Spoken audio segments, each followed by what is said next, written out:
guys, welcome to Rock Talk. I'm Kirsten Safford, I'm the host. And today we have a special guest, David Leaton. He has been our co-host many times before. I'm looking forward to catching up with him and everything that's happened over the summer since we last had an episode. So a little bit about me. I do have this channel and we're educational based. We want to inform as many new people as possible about everything that is going on in the rock community and rock world. We want you to get started on a good foot. So without any further ado, I'm going to invite David on right now, and he's going to tell us a little bit about what's going on in his side of the world. Hi, David. Hey, Kirsten, it's good to see you again. It is good to see you too. Yeah, I bet you can't guess what I was digging through just a couple of days ago. Dirt?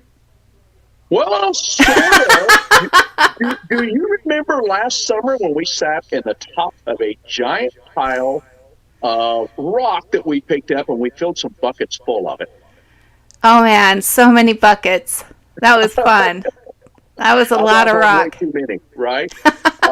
I've actually been digging through that and finally getting to slap some of it. And that was the last time I got to see you. I haven't been back to Utah since then. Was hoping this summer, but it didn't work out that way. Oh, yeah. Yeah, that would have been really great. Maybe the fall? Late spring? Well, I don't have anything coming until spring, but our vacation, that's kind of what we would like to do because of the materials that are available in Utah. And having you as a guide to go find something, we would like to come that way for vacation this year. Plus, my daughter lives right down the road from you. Yeah, so she lives pretty darn close, huh? She does. I think she's about a mile and a half from you. Oh, wow. I didn't realize she was that close. Yeah, no, I left her house when I came by yours that last minute there, and it took me like 5 minutes to get where you were. So. That is not bad. Yeah. So it's been a long summer. It really has. I started a new job a year ago this week, as a matter of fact, and it just really kind of took its toll. So we didn't get to do the things. We had a super wet spring here. There wasn't a lot of rock hunting going on, and I spent a lot of time here recently just slabbing different material, trying to fill my time with, running home after the job, because getting home late in the evening and what I do for a living can be a little mind-boggling some days. Yeah, it's good to have that release, to be able to de-stress with your rocks, and it's good for you. Yeah, I told my wife when I came home today, I said, honey, I'm going on a journey.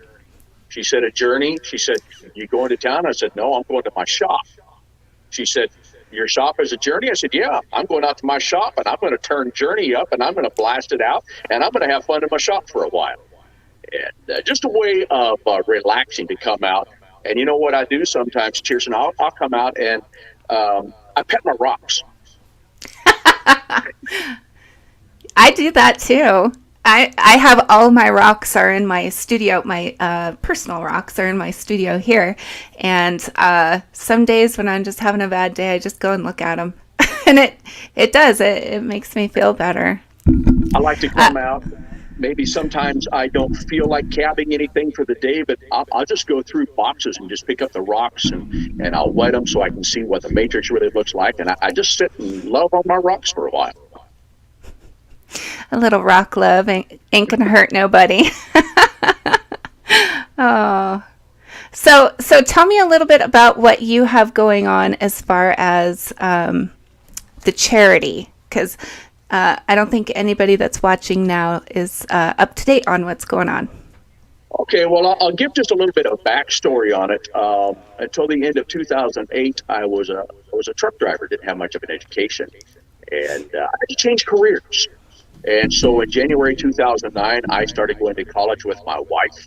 And 4 years later, I graduated with a bachelor's degree in special education.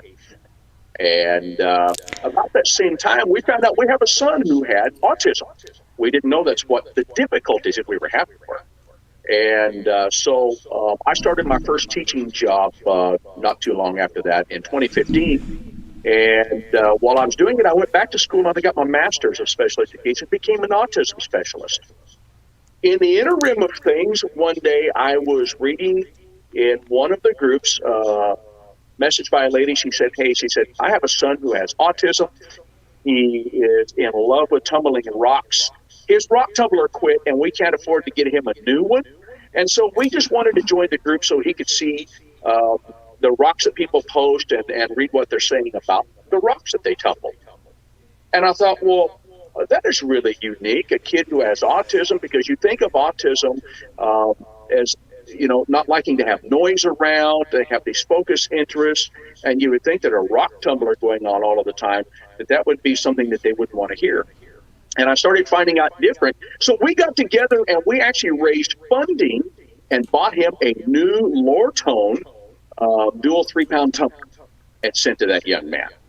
And it was one of those things that was just kind of an eye-opening experience. And I'm thinking, wait a minute, all of the things that rock tumbling can do for kids who have autism, there's a STEM technology in there. So there's science and there's technology and there's math. There's all of that is involved. And so we started raising money just through different things and buying rock tumblers and giving to kids who have autism. And then one day we decided, wait a minute, we want to take this a little bit further. We plopped out the cash. I got a hold of a company who does charity to all the paperwork and everything. It's really complicated what you have to go to file paperwork for a federally registered charity. And so we did. By then, we had a Facebook group called Rock Tumblers for Autism. And matter of fact, you were with us on our anniversary when we hit 1,000 people, and we started growing again from there. And we're still adding to it. And so we filed the paperwork, and we became officially Cogwheels for Autism. And we have a website at cfautism.org, which is temporarily down. Hopefully, I have it back up here in a couple of days. But we decided that was a direction that we wanted to go. And so we're still doing it. Mostly I make pop sockets that go on the back of your cell phone. Do I have one here? I'll see if I can see if I can get this one close enough up. I made this out of Rosetta lace for a client that I'm getting ready to send it to. And on the back of it, if you see, this sticks to your cell phone. And the socket pops out like that, and you can prop your cell phone up, or you can hold it in your fingers like this, so it holds your cell phone where you can view it or whatever you need to do. And just really nice. And so we've been selling these to help support the charity, and I make them out of just about any kind of stone. I've even made them out of dinosaur bone that people wanted. And so we just gave away 2 more last week. I believe it was. We gave away 2 more lower tone rock tumblers to kids who have autism. We had a list of 61 kids waiting this time. Wow, that is incredible. How do you raise money for those funds? Well, a lot of it is through the pop socket sales that we do. Sometimes someone wants, I just sold a lady that I know over in Idaho. I just made her 2 belt buckles. And so I do those. I make bolo ties, can make pendants. I do all kinds of stuff. So pretty much everything that we do for the charity. None of the money goes to us that we collect. Oh, that's awesome. I love to hear that. So what are your plans moving forward for the winter as far as that goes? Are you going to be doing more giveaways? Oh, we'll continue to do the giveaways as fast as we can raise the money, and sometimes it's a little slow. COVID really set us back. Money was a little different for people.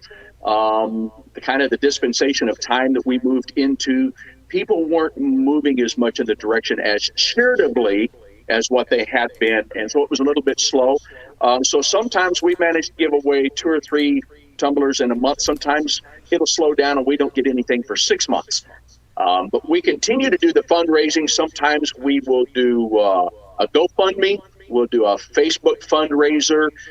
We ask people, matter of fact, one of the big things we ask people, if you shop with Amazon, instead of using their main page, go to Amazon Smile and use that one and choose a charity. So on Amazon Smile, they will donate a percentage of what you spend to a charity. And you can choose Cogwheels for Autism. So that's COGWHEELS for Autism.org. And every time you purchase something, you do it through the Smile app that they have, and they will donate a little bit to our charity. Sometimes it's a few bucks, sometimes it's fairly substantial. It depends on how many people are buying. And so we have several means, and we have big plans for the future. What's one of the big plans, if you're willing to share with us? Absolutely. So the vice president of our company, is Jeff, who's my best friend, and he's a rock fanatic like I am. And we just got into this just a few years ago, but we saw the potential of what we could do for the kids. He at one time also had gone to college to be a teacher. He wanted to be a music teacher. He has worked for HUD Housing for over 20 years. And so one of the things that we were looking at that we thought, okay, parents have a difficult time. They have these kids, they have disabilities. Finding a place to live that's affordable and where you can get some assistance when you have a child with some of the problems that kids who have autism have can be difficult. There are grants, there are all kinds of things that are available that we're trying to move into. We would like to start building low-income housing for people who have disabilities. And we found a way that we can do that. If we can get this going, we can actually build apartment complexes that we could put a moratorium on for 10 years at a time. The 2-bedroom would rent for $650, even in today's economy. And it would make money for the charity. Our ultimate goal always is to continue giving the Rock Tumblers away. That's what we like to do. But this helps create revenue streams. I'm just impressed. I love big dreamers, and the follow through that you've shown, especially in giving out all of the Rock Tumblers to all these kids, is just great. Do you ever hear back from the kids that get the tumblers? Yeah, we have parents. So one of the requirements is the parents must join the Rock Tumblers for Autism on Facebook. And that's how we get a hold of everyone. And then we put their kid's name on a list. And so we ask them, hey, post pictures, come and tell the stories. And so we do. We get parents who will come on. And sometimes it's not real often that we hear from them. Sometimes they get excited and they just post like crazy and come on and show what their kids have been tumbling. It's so fun to inspire young minds. I know over the summer I have sent out multiple packages to kids that have shown any interest at all in learning about rocks, and with the kids, it's the dinosaur gem bone. They go crazy over owning something that used to be alive, that is their favorite animal in the whole world, So I've just been getting a kick out of doing that, on my free time. And I just, we want to grow your group, and we want to grow the funds, and we want to get all of the kids that we can to have a rock tumbler. Yeah. Absolutely. And that is our goal. And maybe someday we can even help out some of the big kids like us. Because there are a lot of people out there who have disabilities that what they live on does not afford them the ability to buy a rock tumbler. And so maybe someday we can move into that as well. That would be amazing when you consider the anybody that does get state or federal assistance has that cap where they can't have any more than a certain amount of money. So that would be very generous and I'm sure well appreciated by lots of folks. You inspire me, Dave. You inspire me. Well, don't get a big head though. All right, you got any really cool rocks you can share with us today? Well, to me, everything is a cool rock. I don't know that there's not a rock, that's not cool. But I've been doing a little bit of cabbing, and I've actually been doing a lot of slabbing lately. So I added a couple of more saws this summer to what I have. I picked up a new Highland Park 16-inch slab saw, and also Wow. one of their 10-inch slab saws and added it so that we could do some different things. And so, but one of the things, and where's my spray bottle?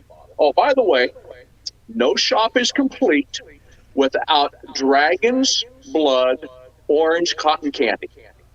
Just so you know, that your shop will never be the same if you add this in. Okay. I'm going to go get some. We're not sponsored. Promise.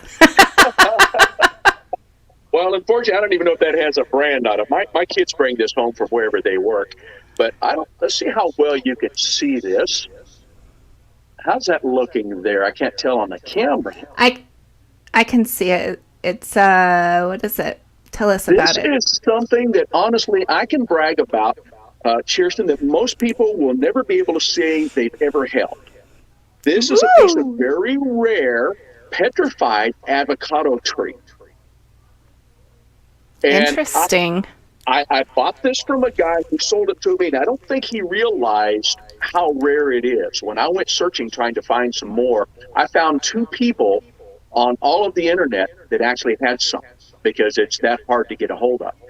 And the matrix of it, I've just gotten it slabbed, and I'm waiting to be able to cab a piece of it. The matrix in it is just phenomenal. It's beautiful. And it has a lot of places of clear chalcedony, which is what creates agate. But you can clearly see the grain of the wood and the way that it looks as a tree. And it almost looks like that I have a piece of just polished wood laying here. And so I'm really excited about how it's going to look to make a cab out of it. Unfortunately, it wasn't big enough. It's not wide enough to make a pop socket out of. But I can certainly make a 30 by 40 cab to make somebody a belt buckle or something like that. And we'll see how that's going to look. So I'm excited about that part. That's fantastic. I've honestly never heard of avocado being petrified, so I'm learning something new here today. Do you know where this originated from? I do believe this actually came out of either the Philippines or Indonesia, if I remember correctly. And in both places, you'll find out they have a lot of exotic petrified woods, a lot of exotic jaspers even, that we don't have here in the States. Just the mineral makeup, and it having been more of a tropical climate during the times that the wood. So in order to make petrified wood, it gets buried very deep, very quickly.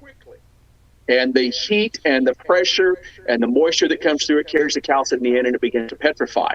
And they have a different environment there than we do, and they had different species that grew on those continents. And so there's some really unique materials coming out of there. Matter of fact, I have one here I'll show you.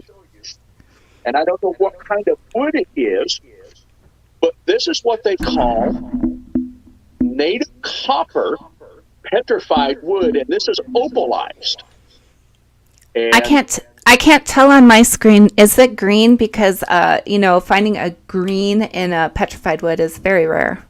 It is green. As a matter of fact, it has green and it has the dark blues, and it comes from the copper and the chromium. Yeah. Wow. Oh my goodness. And it is really hard to find here. Now, the green in Indonesia is not super plentiful, but finding the copper petrified wood is not actually rare in a country like Indonesia. They actually have quite a bit of it. Okay, maybe then I should say it's rare for us in the United States to find.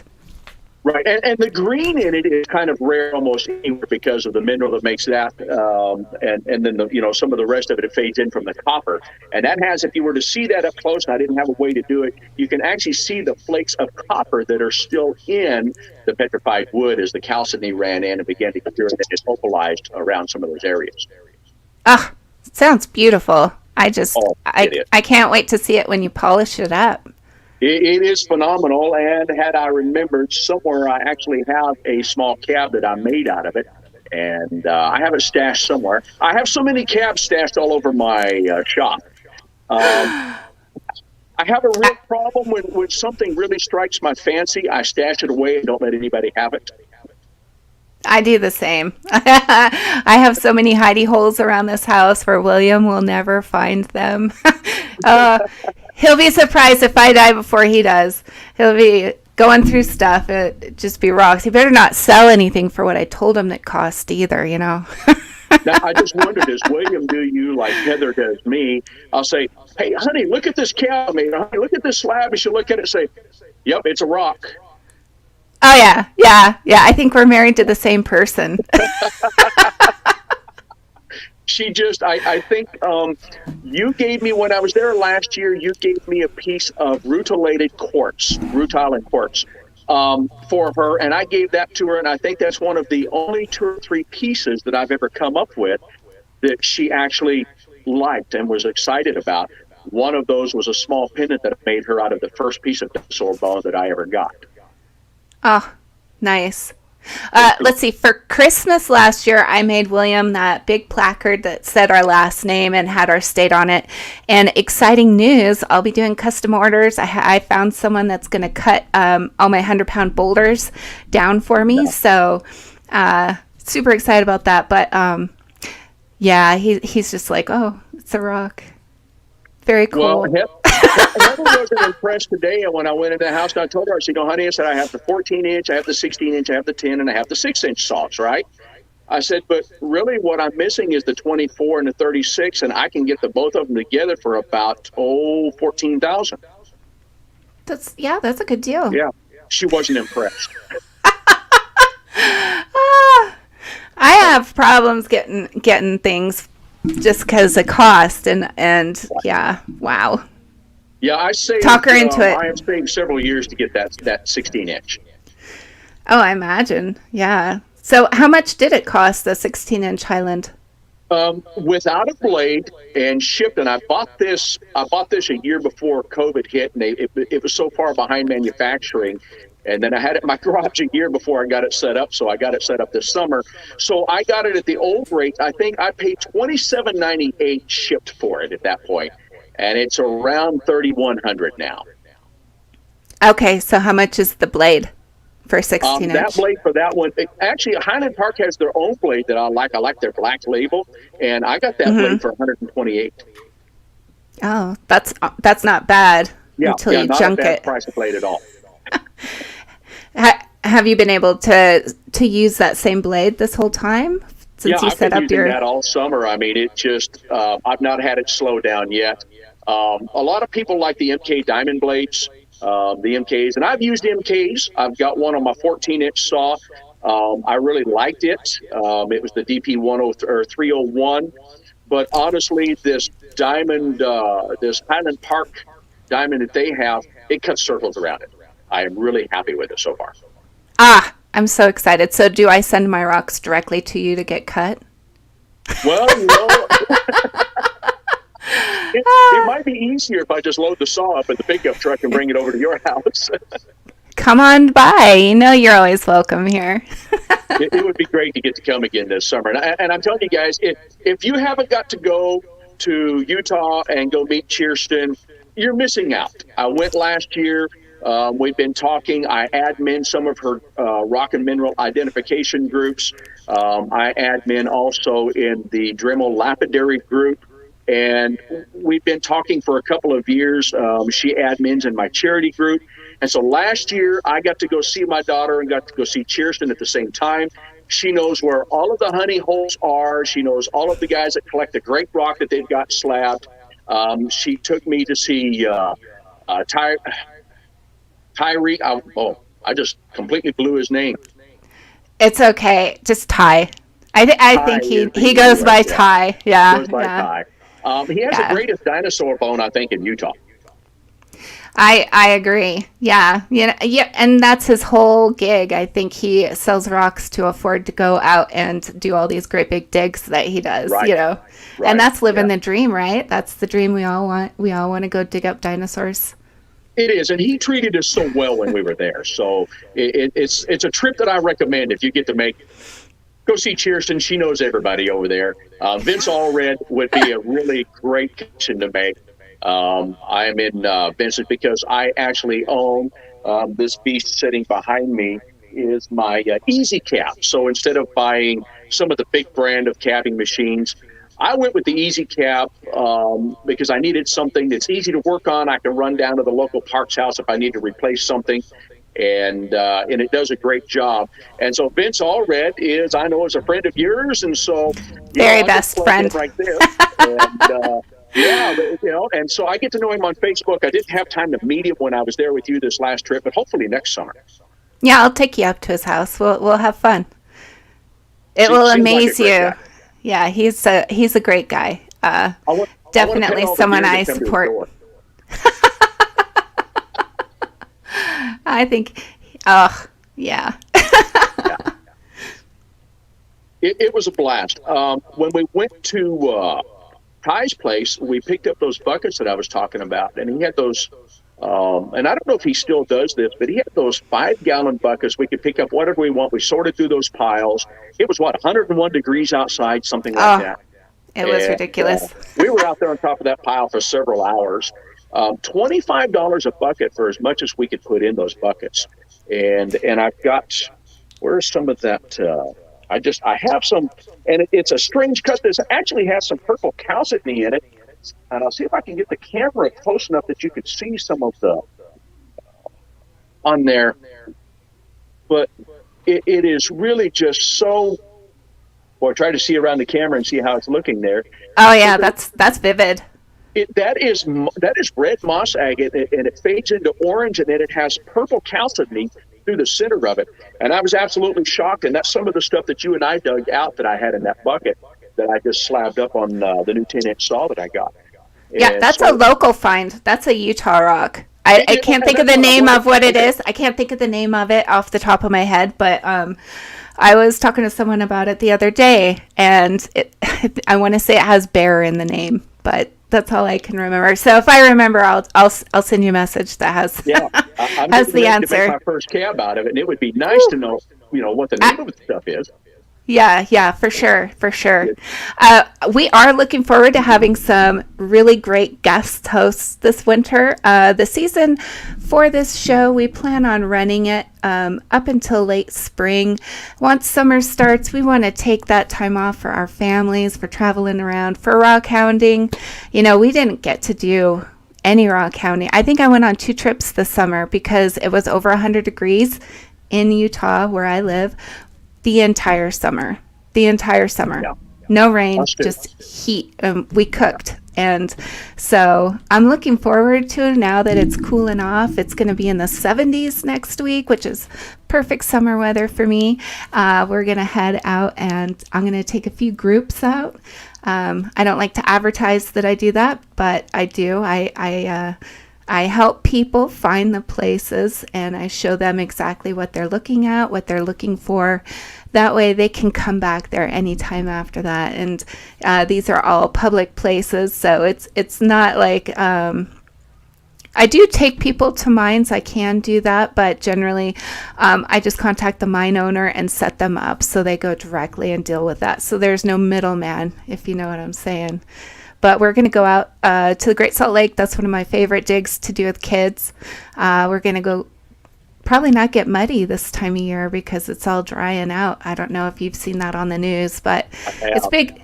It's big deal around here. Anytime that wind picks up, all those heavy metals get thrown up in the air. But we're going to go hopefully get some kids dirty and muddy and just have fun learning how to dig for giant crystals. They're like this big guys. Yeah. I love the kids get excited about that. I love to see it. Oh, that's the biggest joy. My grandfather and my father both were rock hounds, and they always took me out every time we went out. We'd go on an adventure looking for rocks, and some of the best memories I have with them were going out rock hounding. And I know you probably had similar experiences, right? Yeah, no, my kids, I've taken them up to Richardson's Ranch. We went up and dug thunder rakes with our kids there. Did that a couple of times. Jeff and I got to go to the Polka Dot agate mine this year. We went on a dig up there. And the great thing about that was my kids are old enough now that they don't go do much with us. But there was a young lady who had her daughter there, and the daughter was probably 7. And I looked over, and she was trying to dig out a nest of those thunder eggs and trying to dig around them. And she was excited. She would get a little piece out here and there, and getting to watch the kids. That's the really great part about it. Absolutely. So William is saying, William on here, William Marcus, he's saying, I wish I could find crystals here in Baltimore.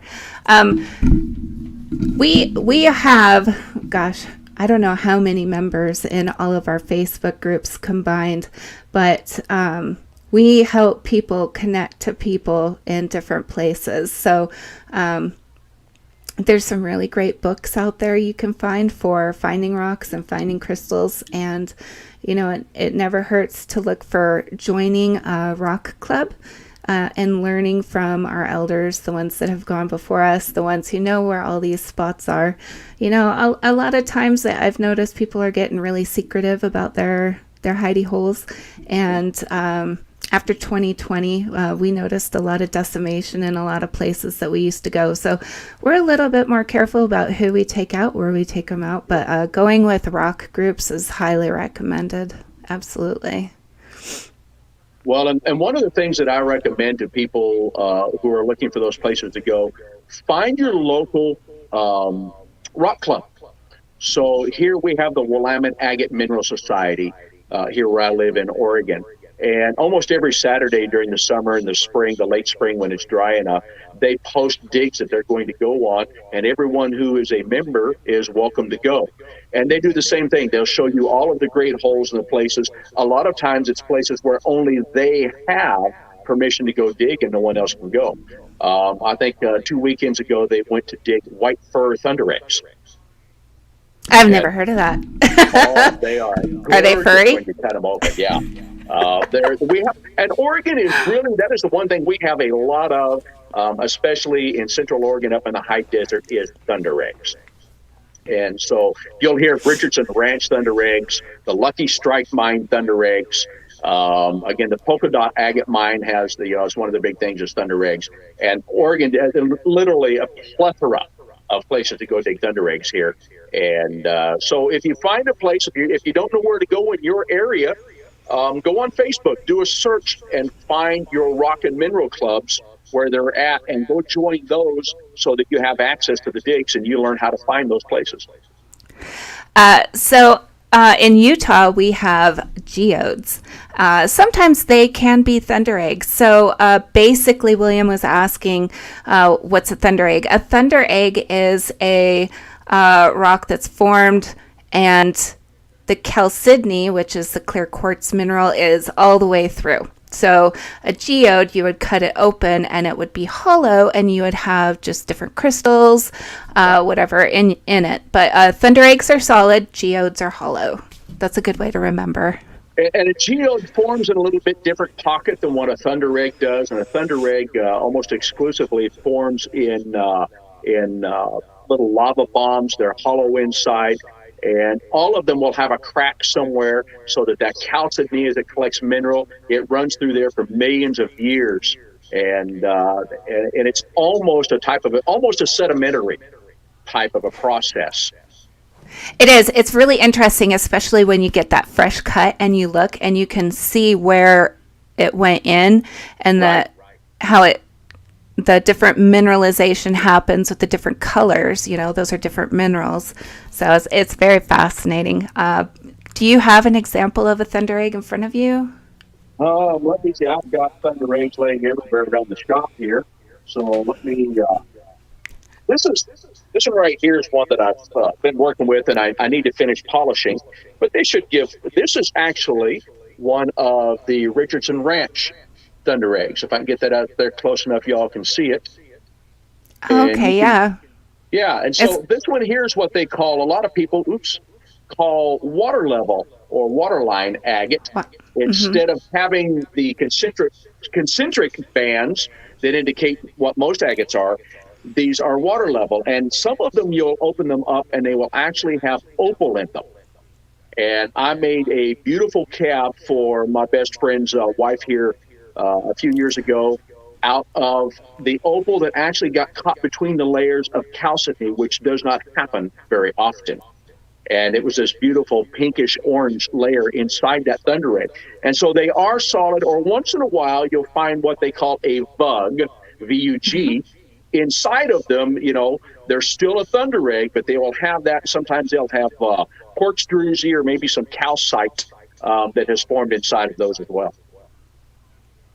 So a vug is just a hole, if you want to think about it like that. It's just like a little mini cavern, a mini crystal cavern. Oh, well, it has just been great getting to see your face. I haven't seen you. I took off, 5 months from Facebook, YouTube, pretty much everywhere. I went no contact with just about everyone, and I recharged my batteries. Guys, it takes a lot of work to run everything, and I wouldn't have been able to do it without David and the entire rest of the admin team that we have over there on Facebook. So what are some of the names of our groups, David? Well, we have the Rock and Mineral Identification for Beginners, and then we have the Rock and Mineral Identification for Beginners open chat room. And the real difference is, in the open chat room, we allow people to talk about just about anything. You can post photos of the rocks that you have found. You can post photos of other people's rocks that maybe, whereas in the parent group of that, we're a little more strict in how you post the information that you give when you ask for an identification. So we want you to put it on a background that is kind of neutral, so that there's no colors that will pick up and blend in to keep us from being able to help identify it. We want you to do a hardness test in that group. If you don't know how, we will explain to you how to do a Mohs hardness test for that. All of the information that you can give us to be able to help say, oh, no, I was walking through a creek, I found this, it was in this kind of an area, it was in this state. All of those things help us identify what you might have. And anytime you think identifying a rock with a picture over Facebook group is easy, yeah, give it a shot. It can be difficult. And so that is the main difference between the two groups. One is a little more lenient than the other is. Yeah, that's right. And as a general rule, we don't encourage any talk of metaphysical stuff. So we are science-based. If you practice metaphysical stuff, awesome. I do too. But we try to keep those groups science-based. I think personally, for me, the reason I made that rule is because there's a lot of people out there just drinking rock water, where they put a rock in the water and it gives them the essence. Well, they don't know what is in that rock. They don't know that some rocks have arsenic in them, and some have mercury in them, and so I just really want to educate people before they use those rocks for anything else. It just makes sense, I think. Absolutely. And even when we're cabbing, which is taking a slab of the rock, and we make a cabochon, like you put in a belt buckle, or you want to make a pendant or something out of it. I wear nitrile gloves. I wear at least a dust mask, and all of my stuff that I'm working on the wheels is kept very wet, so there's no dust flowing around for that very reason. And I have had a couple of times where I forgot to put on a mask or something was going on, or I forgot to put on my gloves. I have actually had it make me sick from some of the chemicals, because rocks are chemicals. That's all they are. They are the elements of the earth that have formed chemicals. They form these compounds. They've hardened in whatever manner. So when you pick that up and you taste it, you want to be careful what you taste. Rock tasting is a big thing, rock licking. But you want to be careful of the rocks that you lick and know a little bit about what's going on. No, absolutely. Yeah, you want to make sure it's a rock and not a petrified cow patty. and I don't ask to say, think yes. of the bird that may have perched on that rock. So if I'm out with someone and I see them lick a rock, I say you can spit on the end of your finger and then wipe it on the rock. That way you're not ingesting the whatever is on that rock, at least until you know that it's non-toxic or whatever. I always wash my rocks before I bring them in the house. Right. I live in the the desert of Utah, so we have scorpions, we have tarantulas, and we have lovely black widows. There's been many times I've brought buckets in the house and seeing, the black widows in there. So my new rule is everything that comes in the house has to be washed first. Well, if I'm not mistaken, when we went behind the shed where you were keeping that cow site back there, we were looking at, if I remember correctly, we found a black widow back there, didn't we? Probably. I can't say for sure, but we have them around here. Will killed one. I have this great big giant sandstone slab that has petrified watermarks on it, and he's seen a whole bunch of dead bugs around it, and he looked, and there was one, and he brought me out, made me look at it, which I'm terrified of spiders. And so, yeah. The next day, there's no spiders. I lived there back in the 80s. They were plentiful back then as well, and I lived right there, not far from you in Leaton. And we had to watch for them. Yeah, with the heat, it gets crazy around here. It brings out all the ickies. Right. So, but so rock identification is an art as much as it is about knowledge. And I learn every day. There's something that I don't know, and I have to go find out. I watch videos. So if you're going to go rock hunting and you think you're going to be in a certain area, go on YouTube and look at videos of what you're going to find in that area and find out how to handle those materials. Absolutely. We're all for educating ourselves and each other. So I'm never afraid to say, oh, I don't know the answer to that, but I will help you look it up. So just know that. Mm-hmm. Yeah, we want to give you the basic information so that you can go take that and learn more on your own. Yeah. and me, I get to be the fan hammer guy. We love the band hammer. we are very, very protective of our members in our groups.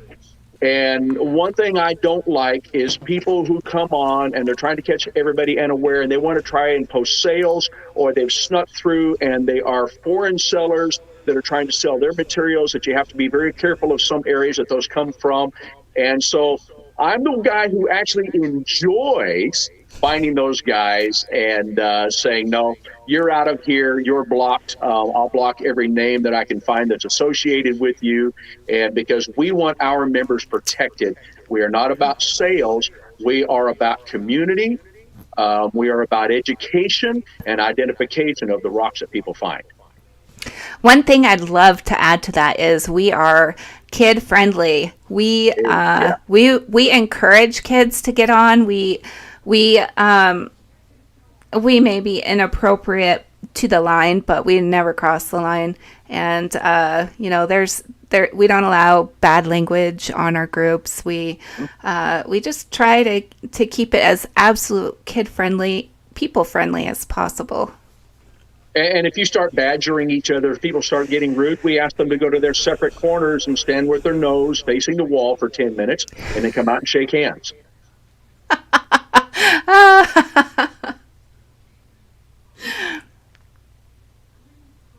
What are you going to say? I can't say nothing. We really do enjoy the people that we have, and we enjoy what we do. And where sometimes we're a little short-handed on people to help out here and there. You may spend 2 or 3 days trying to get the answer that you're looking for, but we certainly put an effort into it. And sometimes, honestly, we just don't know. Sometimes you'll post something and there's just no telling what it is because, again, either we've never seen it or maybe it's just difficult to be able to identify what you have from a photograph. And without some background information, it can be so difficult. So, yeah. Right. Yeah. So besides those two groups, I also have Rock and Raccoon Mineral Sales Group on Facebook. I am on TikTok. I'm kind of frustrated with TikTok at this point in time, but I'm learning so much about how foreign sellers are working over there and the different things that I can bring into this next episode. I do plan on discussing that quite a bit because it's insane. I'm going to leave it at that. It's not like what you see on Facebook, but it's worse. Way worse. And it's coming. It is coming to Facebook. So I know that we have a lot of friends in common that are big time sellers, and it's going to impact everybody, just the way things are being done now. So we're all going to have to adjust big time. And I think a lot of sellers are seeing that now. That's where you get people. The rock world has become so prolific with people who want to get into it. I mean, before Facebook, there were rock hounds and there were people who made cabochons and they did things, but Facebook just really made it explode. And so now everyone wants a piece of the pie, or everyone wants to get into it and wants to try to make a few bucks, or maybe they're just enjoying the rock. And it is so involved in so many people now that it's hard to track and it's hard to keep people safe. It's hard to know who to trust and whether or not the materials they even are selling. And I see somebody every day on Facebook that's saying, don't buy from this person. I spent $500. They never did ship the materials that I have, and you come to find out that it was a place that typically you wouldn't want to be buying from anyway. But people get excited about what's offered, and a lot of it is the lack of education in the materials that they're seeing. Absolutely. Education is key. Like, before you are going to invest even more than $50, educate yourself on what you are buying for sure. And I think we'll go more into depth in that on next week's show. Scammers are a problem, and we want to make all of our members feel safe and be educated. Absolutely. So they can protect themselves and the ones they love. So with that, I think this has been an excellent show. I have just enjoyed seeing your face so much, Dave. I have missed you these last 5 months. I was just like, but you handled everything. You and Matt and Courtney and the rest of Brad and the rest of the team have just been so amazing. So a big thank you to you. Kudos. Well, we're vested in it. Thank you. We have personal investment in this. I mean, we've watched them grow, and you got us involved, and we just become a community and a family. So it was natural just to want to keep it going. Okay, so if you want to join any of the groups that we mentioned today, they are listed in the description of the video. So when we shut down, you can come back and look at the description and find all the links to that and more. I do have my book links up. Do you have any last words before we say goodbye for the night, Dave? Hey, one thing I like to remind everyone, we have the Rock Tumblers for Autism. If you have a child or you know someone who has a child who has autism, it doesn't matter what level, you just like to talk about autism, come and join our Facebook group, the Rock Tumblers for Autism. And, I'm not the world's greatest autism specialist, but I love autism. I don't know what it is about it. And people who have autism really seem to love rock, so we get along well that way. Come and join us and have a conversation. Absolutely. All right, Dave, you have yourself a great night. I'll talk to you later, okay? You too. Thank you, Kirsten. Okay, good night now. Oh, guys, that was so awesome. It was so great to catch up with Dave. I haven't seen or talked to him in about 5 months, so yeah, that was the first. So I just want to thank you all for being here with us, and keep on rocking.